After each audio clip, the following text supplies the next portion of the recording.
of us in our hearts.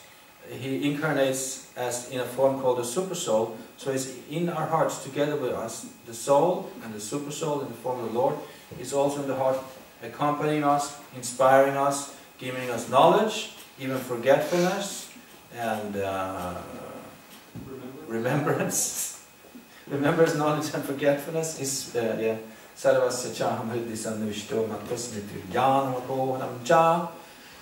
And so, by performing devotional service, for example, if we sit together, something very, very simple. If a group of people sit together and sing Hare Krishna together, and try to do it in the mood of devotion for the Lord, then in that activity, the Lord is immediately present. He's immediately there. He's not in Vaikuntha. He's not in the heart of the yogis. He is where his devotees chant his name. Yes. That is stated in the Vedic literature. So, Krishna consciousness is happy, simple. Do it. That's all. Just do it. It's simple. Chant Hare Krishna mantra, be happy, and forget about material miseries. And then in the end, when the body is old, then we can go back to Godhead and continue our chanting in a spiritual body, together with Lord Chaitanya, Lord Krishna, the Panchatattva, and all the devotees in the spiritual world. That is the goal. And this Srila Prabhupada promises, if we chant this mantra for our whole life and follow the 4 regulative principles that I told you about, which is a little difficult, but if we can do that for one lifetime, we will go back to Godhead after this life. So this is our encouragement. So I don't know, maybe there are a few questions. We have some time left. Questions about anything or about this lecture? No? No, that not yes? Which frequency do you broadcast? 87.6. And if you are on the cable net, it's 90.6. Yeah. I mean, you gave this example with the fish. We are like fishes out of water. Yeah. So, like living such an artificial life, so one could wonder, how in the world could a fish ever get out of that water? Yeah, that is many times the question. How is it possible for the fish to leave the water? Why would he do that? And when Prabhupada was asked that question, he said, because of independence. Because God has given you this independence. So at one time, for some kind of reason, a choice was made. And so that you had to leave the spiritual world.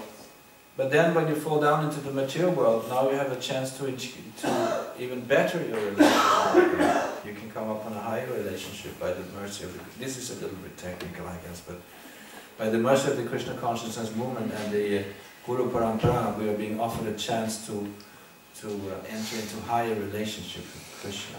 So in that sense, it can be good to be in the spiritual world because you can improve, you can increase your relationship.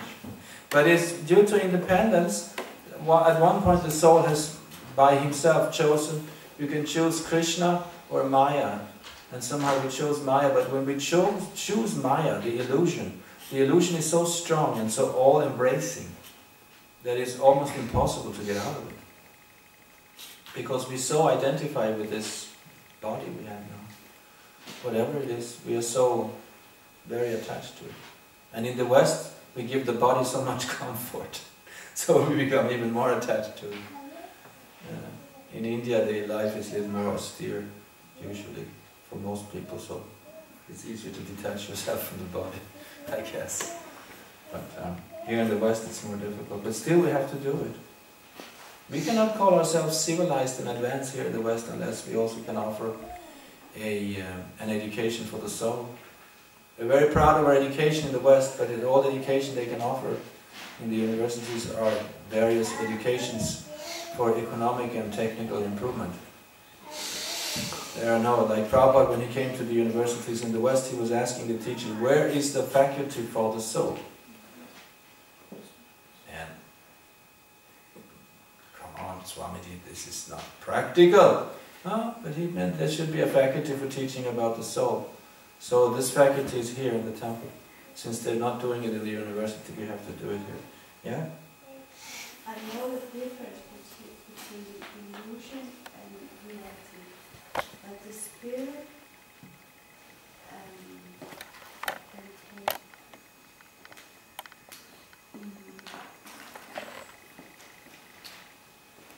I don't. You can ask me to finish. I really can't think so. Du kan bare tage det på dansk, hvis det... I can't. Nej, okay. Forget the question. Yeah, next time maybe. It was a subtle question. I did not. Yes? Oh, who? I couldn't. Oh, that's okay. Yeah. I think the last line of the description says that we should also attempt to give up the attempt to give up. So it's Yeah. kind of a paradox. Yeah. Give up the attempt to give up. It's true. It's also there at the end of the Bhagavatam. Yeah. It's a kind of a paradox, but the thing is that you can attach yourself to the process of liberation. You can become attached to the rituals involved in becoming liberated, and then that becomes another attachment. So the instruction is, after you're liberated, don't remain attached to the process of liberation, but the action of pure devotional service is not a process of liberation. It is the pure activity of the soul, although it's also a process of liberation in and of itself. But devotional service can liberate you. It can also be used as an atonement for sinful activity, but in and of itself it's more than that. Devotional service in itself is the natural, free action of the soul. So that cannot be given up. But the process of austerity, the process of acquiring knowledge, all these purificatory things we do for purification, that attachment also has to be given up in the end. And the only attachment left for the soul is the attachment to love Krishna. But that's a natural. That, in the Mayavadi, in the impersonal schools of India, that attachment also has to be given up. But in the Vaishnava school, the understanding is that the personality of Godhead is real. It's not an illusion. Just like we have personalities in the material world, so the personality of the Godhead is an actual original personality, and that personality in itself is not an illusion as a principle, but there is absolute personality, and in the absolute world, the absolute love is between the absolute God and the absolute servitor in the form of Jiva soul, and their relationship is called devotional service, and is eternal, and should not be given up. So that is not a process of purification, that is the natural work of the soul, and cannot be given up. Yeah. Did that answer your question? Yeah? Okay. I was just thinking that this charity and that there are many of these processes that Krishna is saying that we should never give up, and we should just understand that do it for Him, and then when we do it for with God in the center, yeah, and then they lose this. Yeah. The austerity. And but the point is not to remain attached to anything within the material world. So, and any jnana or yoga or karma which is not free from desire has to be given up. Just like Lord Chaitanya says, Mukti Bhukti Siddhikama Sakaliya Shanta Krishna Bhakta Nishkamata Eva Shanta.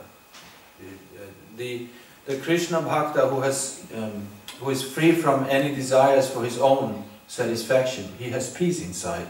Whereas even a jnani, a karmi and a yogi who are on that level, who are still on those levels that those titles demark, they don't have peace inside because they still want something.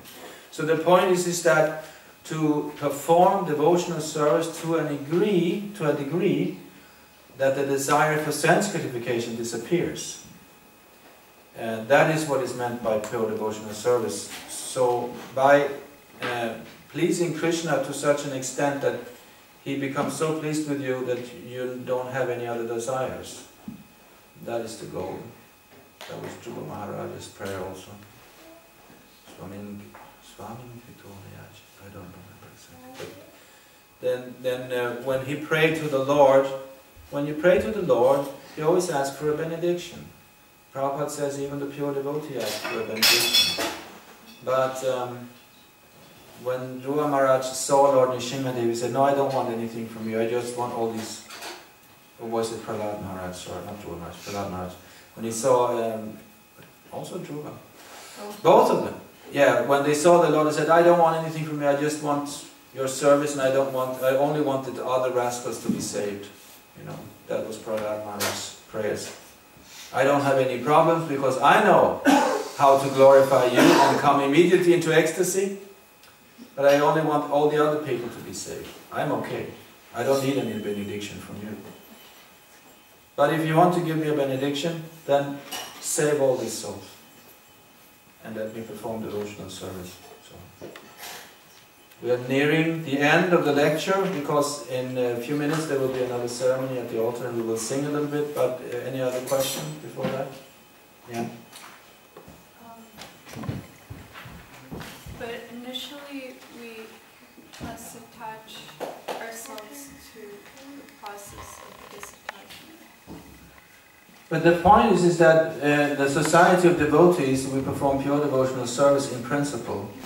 So what we're performing here is not necessarily something that has to be given up, unless it is accepted in a material kind of way. You understand what I mean?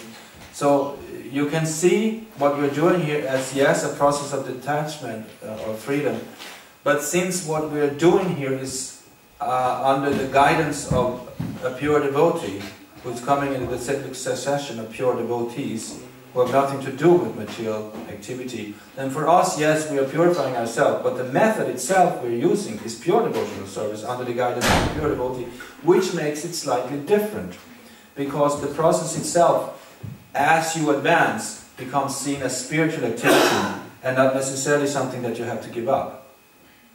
But if you're attached to the process in a mature way, that has to be given up. Everybody agrees with that? Or pandits?